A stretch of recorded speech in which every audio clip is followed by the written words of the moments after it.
Há 46 anos, no dia 16 de agosto de 1977, falecia Elvis Presley. A vida de Elvis Presley definitivamente não foi um morango. Para começar, ele já nasceu um sobrevivente. Ele nasce em agosto de 1935 em um parto de gêmeos univitelinos e ele é o único que sobrevive. Ele nasceu no estado do Mississippi e, por incrível que pareça, uma tragédia foi o que mais influenciou na vida dele. No ano de 1936, quando ele tinha apenas 1 ano de idade, um furacão de escala 5, bem poderoso, devastou o Mississippi.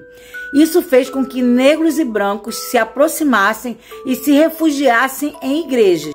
Nesse clima, Elvis cresceu morando por um grande período numa igreja. E toda a influência da sua dança e da sua música vem de origem negra. Quando ele tinha apenas 3 anos de idade, seu pai e seu tio foram presos por estelionato.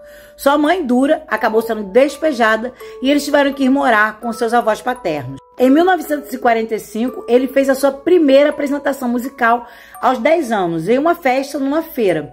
Acabou ganhando e o prêmio foram 5 entradas para o parque e $5.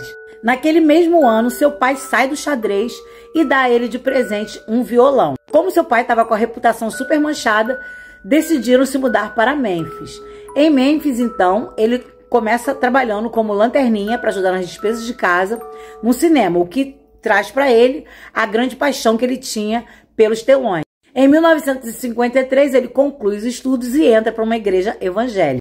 Na igreja, ele começa a cantar no coro gospel, logo depois ele começa a fazer apresentações solo com o seu violão, e ele tinha o hábito de cantar e de louvar de olhos fechados.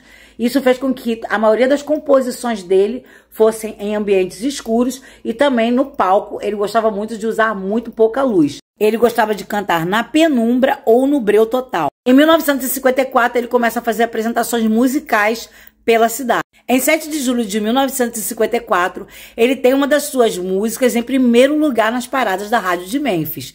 E logo na semana seguinte, uma outra música em 4º lugar. Isso começa a chamar a atenção de várias produtoras para um rapaz de Memphis. Elvis teve vendas recordes no mundo todo e torna-se a primeira estrela nacional a ser reconhecida como um astro pop. E ele aí começa a ver o peso que é ser famoso também, sendo uma das primeiras estrelas a sofrer com a exposição. Os brancos o achavam vulgar e os negros o achavam sensual demais. Ele cantava blues nessa época e os pretos diziam que ele estava se apropriando da sua música, da sua cultura, para vender para os brancos. Ele foi super discriminado, chamavam ele de caipira sulista, e muitos tabloides anunciavam que ele era um branco do sul fazendo sucesso com música preta. Ele começou a ganhar muito dinheiro e comprou a casa que hoje é conhecida como Mansão Graceland.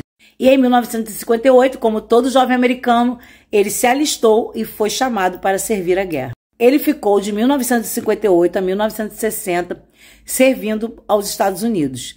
Foi nessa época que sua mãe faleceu e seus planos mudaram. Logo que acabou a guerra, ele voltou para os Estados Unidos e conheceu Priscilla Presley, que tinha apenas 14 anos quando eles se casaram. Ele, então, em 61, lança um primeiro álbum gospel em homenagem à sua mãe. Em 63, ele lança outro, mesmo contrariando seus empresários. Em 1967, ele ganhou um prêmio Grammy por conta de um álbum. E nesse mesmo ano, nasce sua filha, Lisa Presley, que foi inclusive casada com Michael Jackson. Sua filha faleceu em janeiro desse ano. Em 1970 ele já era um grande sucesso, tanto na música quanto no cinema, e é quando ele se separa da sua esposa Priscilla. Após a separação ele começa a beber muito e usar muitos medicamentos. No ano de 1976 ele fez mais de 100 shows. No dia 15 de agosto de 1977, ele foi ao dentista 11 da noite. Ele era um notívago e estava acostumado a ser atendido nesse horário. Ele era dono de um sorriso perfeito, ele foi até lá, consertou o que tinha que consertar, voltou para casa, jogou tênis, ouviu música. E na manhã seguinte, no dia 16 de agosto, ele pega um livro para ler no banheiro e, horas depois, às 16 horas, ele é encontrado morto. Provavelmente, Elvis teve um colapso cardíaco após ter tomado anestesia no dentista e ter ingerido remédios em excesso. A comoção nacional com a morte de Elvis foi inevitável. Milhares de fãs aglomeraram-se na porta de Graceland. O prefeito chegou a pedir para as pessoas ficarem em casa e não usarem o telefone porque todas as linhas estavam congestionadas. As flores dos Estados Unidos acabaram em 24 horas. O velório aconteceu no dia 17, por apenas 4 horas, e muitos fãs tiveram a chance de vê-lo morto, contrariando o que muita gente diz que Elvis ainda está vivo. Sua casa foi transformada em um museu em sua homenagem, e a verdade é que Elvis continua sendo o rei do rock e um dos homens mais bonitos que já passaram por aqui. Eu sou Isabelle Valadares, para Histórias, Crimes e Outras Bobagens. Me segue lá na Rede Vizinha.